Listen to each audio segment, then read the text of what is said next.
సరే ఇటు విజయసాయి రెడ్డి గారు రాజకీయ సన్యాసం తీసుకున్నారు.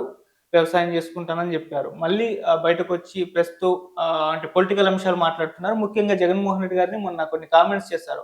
ఆయన కోటరీ దాటి బయటకు రావాలి. ఆ కోటరీలో ఉన్న వ్యక్తుల వల్లే ఆయన ఈ విధంగా ఇటువంటి పరిస్థితొచ్చింది ఆయనకు. అది కోటరీ దాటి బయటకు రాకుంటే మాత్రం ఆయన రాజకీయ భవిష్యత్తే ఉండదని జెప్పేసి కామెంట్స్ చేశారు. అండ్ నేను కూడా కోటరీలో ఉన్నాను. తర్వాత నేను బయటకొచ్చేసానని జెప్పేసి కూడా చెప్తున్నారు. సో, ఎందుకు విజయసాయి రెడ్డి గారి కామెంట్స్‌ని ఏ విధంగా చూడొచ్చు? అంటే కోటరీలో ఉన్నదెవరు? నిజంగా కోటరీ కంట్రోల్ చేస్తుందా ఆయన్ని? మీరేం చెప్తారు అసలు?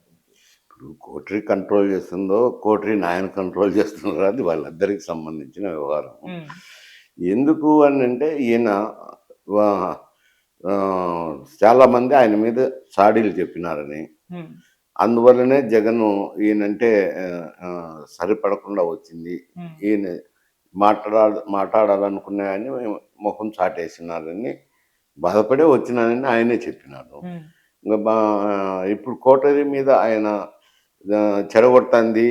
ఆయన కోటరీ నుంచి బయటికి రాకపోతే చెడిపోతాడంటే ఆయన జనాలకు అందరికీ తెలుసు. ప్రజలందరికీ తెలుసు. ఆయనకు తెలిసిన నగ్న సత్యమేం కాదు.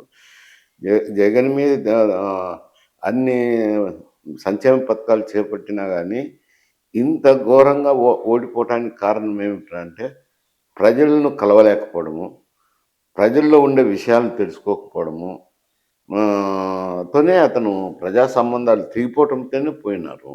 ఇప్పుడు ఆయన కోటరీలో ఉన్నప్పుడు అది చెప్పిండొచ్చు, లేకపోతే చెప్పింటే వినకపోయిండొచ్చు. అది మనకు సంబంధం లేనిది. హ్మ్. కాకపోతే అది జరిగిన దానివల్ల నష్టపోయినాడనేది అందరికీ తెలుసు. అదే మాటను రిపీట్ చేసినారు ఇప్పుడు. ఓకే. అంటే సార్ రాజకీయ సన్యాసం తీసుకున్నప్పుడు పొలిటికల్‌గా మళ్ళీ మాట్లాడుతున్నారని జెప్పేసి కూడా ఈయన పైన విమర్శలు చేస్తున్నారు. వ్యవసాయం చేసుకుంటారన్నారు. ఎళ్లి చేసేసుకోవచ్చు గదా! మళ్ళీ బయటకొచ్చి పొలిటికల్ అంశాలు మాట్లాడడం ఏంటి? మళ్ళీ బీజేపీ నేతల్ని కలుస్తున్నారు.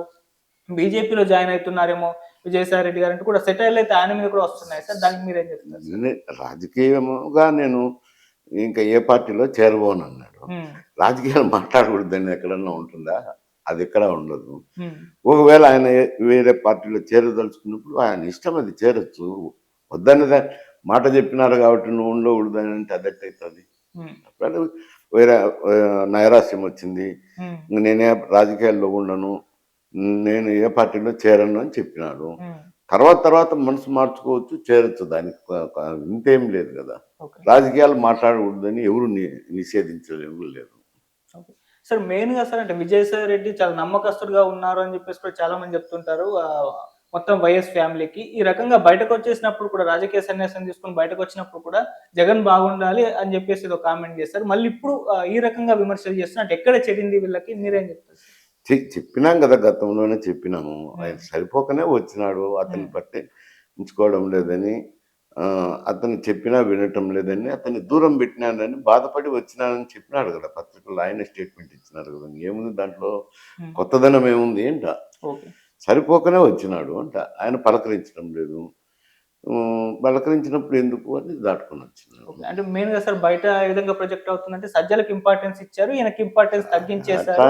అందుకని చెప్పేసి అది ఆ ప్రశ్న రాలేదు. సజ్జలనేది రాలేదులెండి. హ్మ్. ఆయన దగ్గర అవ్వడానికి ప్రయత్నం చేసినా గానీ మొహం చాటేసినాడు. హ్మ్. జగన్మోహన్ రెడ్డి గారు ఇతన్ని దూరం పెట్టినారనే వచ్చినానని చెప్పినారులెండి. ఇంక మళ్ళా హ్మ్. కొత్తదనం ఏం లేదు అతను. అతనే ఒప్పుకున్నాడు. స్టేట్మెంట్‌లోనే చెప్పినాడు. ఓకే. సార్ ఇప్పటికి జగన్మోహన్ రెడ్డి గారు అంటే ఆ క్వార్టర్‌లోనే ఉన్నారా? చూస్తే బయట కూడా పొలిటికల్ అంశాలు పెద్దగా అంటే వాళ్ళ నేతలు అరెస్ట్ అయినప్పుడు బయటకు రావడం తప్పితే ఇంకే అంశాలు కూడా పట్టించుకోనట్టుగానే ఉన్నట్టుగా కూడా ఆయన మీద కూడా విమర్శలొస్తున్నాయి. వాళ్ళే అసంతృప్తి వ్యక్తం చేస్తున్నారని కూడా అంటున్నారు. మరి ఇంకా అదే స్వభావం ఉందా ఆయనకి? మరి మీరేం చెప్తారు సార్?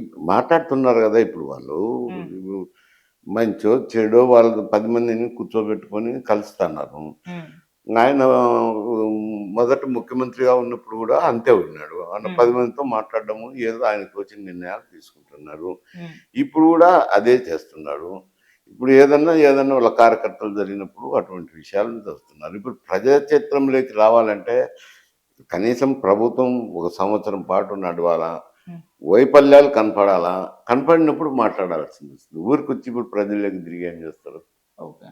అంటే సార్ ఇప్పుడు ఇప్పటివరకైతే చాలా మంది నేతలు వైసీపీ నుంచి వెళ్ళిపోవడం చూస్తున్నాం. చాలా మంది ఇంపార్టెంట్ జగన్‌కి ముఖ్యమైన నేతలెళ్ళిపోయారు. ఇంకొంతమంది కూడా ఎళ్ళిపోయారు. ఈ రకంగా ఆహ్, అంటే ఆగట్లేదు ఎక్కడ కూడా. మరి ఈయన కూడా కంట్రోల్ చేయట్లేదా? మరి పోతే పోని అని చెప్పేసి వదిలేస్తున్నారా? మరి కొత్తగా మళ్ళీ నేతల్ని పుట్టిస్తారా? ఏం చేసే అవకాశం ఉంది అంటే వైసీపీ భవిష్యత్తు ఏంటి? పార్టీ అనేది ఉన్నాక హ్మ్.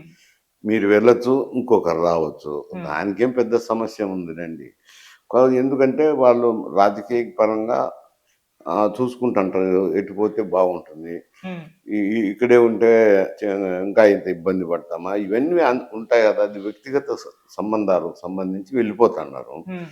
వెళ్ళిపోయినప్పుడు కొత్త నాయకులు వస్తారు కదా! ఓకే.